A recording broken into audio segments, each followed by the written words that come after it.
शिवसेनेच्या मानसी काळोखे यांच्या पतीची हत्या करण्यात आली। रायगडच्या खोपोली येथे हा धक्कादायक प्रकार घडला। यानंतर पोलिसांनी तपासाची सूत्र फिरवली आणि हत्येच्या संदर्भात 10 जणांवर पोलिसांनी गुन्हा दाखल केलाय। राष्ट्रवादी काँग्रेसचे नेते सुधाकर घारे, भरत भगत, रवींद्र देवकर यांचा प्रमुख आरोपींमध्ये समावेश आहे। मंगेश काळोखेंची हत्या करून मृतदेह रस्त्यावरती फेकून देण्यात आला होता। सध्या मृतदेह खालापूरच्या ग्रामीण रुग्णालयामध्ये शवागृहात आहे। शिवसेनेचे आमदार महेंद्र थोरवे संध्याकाळी 7 वाजेपर्यंत खोपोलीमध्ये जाण्याची शक्यता आहे। सध्या खोपोलीमध्ये तणावपूर्ण शांतता आहे।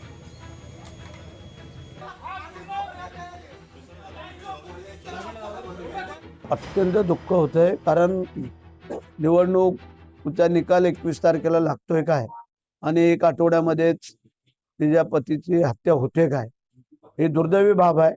कारण ते त्यांना काळोख्याच्या पत्नीला म्हणजे काळोख्यांना ते निवडणुकीत हरवू शकले नाही आहेत आणि म्हणून त्या राष्ट्रवादीच्या जिवारी लागलेला असावा असं आम्हाला वाटतंय।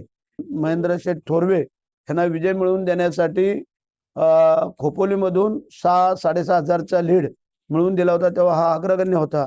आता पण सत्ता आणण्यामध्ये ह्याचा सिंहाचा वाटा आहे आणि म्हणून करता मला वाटतं की आज ही खेळी करून यांनी हा डाव साधला असावा, बाहेरच्या लोकांना बोलून। पण हरकत नाही आहे, त्याचं दूध का दूध पाणी का पाणी होईल आणि आता जे कोण असतील त्यांना पोलिसांनी पकडावं आणि मग पुढचं काय ते आम्ही बघतो। दरम्यान या संपूर्ण घटनास्थळावरून आढावा घेतलाय लोकशाही मराठीचे प्रतिनिधी भारत गोरेगावकर यांनी। पाहुयात नेमकं काय घडलं। खोपोली नगरपालिकेमध्ये निवडून आलेल्या मानसी मंगेश काळोखे या नगरसेविकेच्या पतीची अर्थातच मंगेश काळोखेची निर्गुण हत्या करण्यात आली। ही हत्या राजकीय वैमनस्यातून करण्यात आली असा आरोप आहे। ज्या ठिकाणी ही निर्गुण हत्या करण्यात आली, आता आपण त्या स्पॉटवरती आपण दृश्यांमधून पाहू शकताय, ज्या ठिकाणी हे पिवळे बॅरिगेड्स लावलेले आहेत, याच ठिकाणी मंगेश काळोखे यांचा रक्ताच्या थारोळ्यातला मृतदेह पडला होता।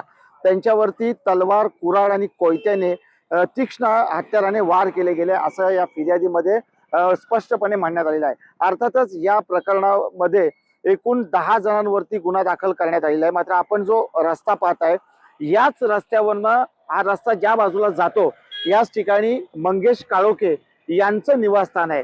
या ठिकाणी गाठल्यानंतर त्यांना अत्यंत निर्दयीपणे वेगवेगळ्या तीक्ष्ण हत्याराने, ज्याच्यामध्ये फिर्यादीत जे उल्लेख केलेले आहे त्यानुसार तलवार, कोयता, कुऱ्हाड याचा वापर करून अज्ञात मारेकरांनी मारलं असं सुरुवातीला बातमी होती।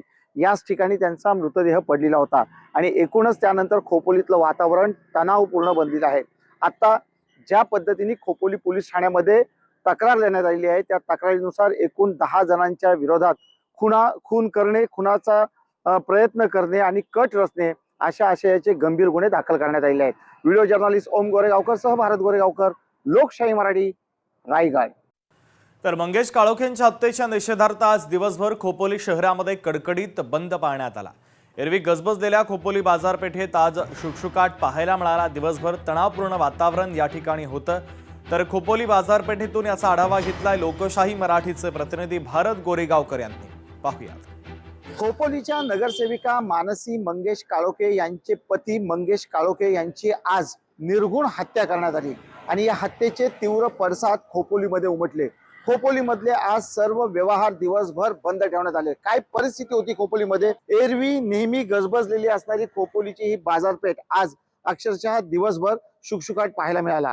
प्रत्येक दुकान आहे ते बंद आपल्याला पाहायला मिळाला। सकाळपासूनच खोपोलीच्या बाजारपेठेतील सर्व दुकानदारांनी उत्स्फूर्तपणे या घटनेचा निषेध म्हणून ही बाजारपेठ आणि सर्व व्यवहार दिवसभर बंद ठेवले होते।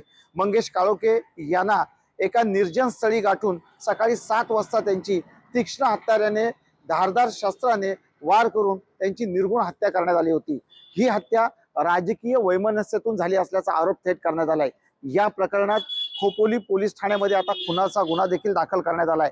10 जणांच्या विरोधामध्ये खुनाचा गुन्हा दाखल करण्यात आलाय। मात्र जोपर्यंत आरोपी अटक केले जात नाही तोपर्यंत मृतदेह ताब्यात घेणार नाही अशी आक्रमक भूमिका काळोखे यांचे कुटुंबीय, नातेवाईक आणि शिवसेनेने घेतलेली आहे। खोपोलीकर आता या घटनेच्या निषेधानंतर उद्या खोपोलीतलं जीवन पूर्वपदावरती येतंय काय हे पाहणं तितकंच महत्त्वाचं राहणार आहे।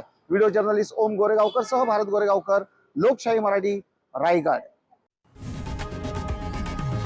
लोकशाही मराठी ऐका, पहा, जागरूक रहा.